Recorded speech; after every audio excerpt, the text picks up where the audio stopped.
Qui finance les partis politiques? Les partis politiques ont besoin d'argent pour financer les campagnes électorales, notamment louer des salles pour les meetings ou organiser des primaires. Ils doivent également assurer leur fonctionnement quotidien, notamment rémunérer les membres permanents chargés de faire des propositions politiques ou de développer le parti. Il existe deux types de financement des partis politiques: les financements privés et les financements publics. Les financements privés correspondent tout d'abord aux dons qu'ils peuvent recevoir. Chaque personne physique peut donner chaque année jusqu'à 7 500 € à un ou plusieurs partis.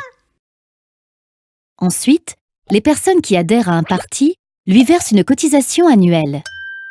Enfin, les élus doivent reverser un pourcentage de leur rémunération d'élu aux partis politiques auxquels ils appartiennent. Ce pourcentage varie selon les partis. Les financements privés correspondent ainsi chaque année à plus de 100 millions d'euros, tous partis confondus. Les financements publics prennent quant à eux deux formes. Le financement direct. Les partis reçoivent chaque année de l'argent public, en fonction de leurs résultats aux dernières élections législatives. Depuis 2017, La République En Marche reçoit ainsi plus de 10 millions d'euros par an et la France Insoumise plus de 3,7 millions. Et en fonction du nombre de parlementaires qui leur sont affiliés. Par exemple, avec 104 députés et 139 sénateurs, les Républicains perçoivent plus de 9 millions d'euros. Les financements directs sont donc fixés tous les 5 ans, à chaque élection. Ils représentent au total environ 66 millions d'euros par an. Le financement indirect. L'État accorde une réduction d'impôt aux personnes qui font des dons aux partis politiques. 66% du montant de ces dons leur sont remboursés.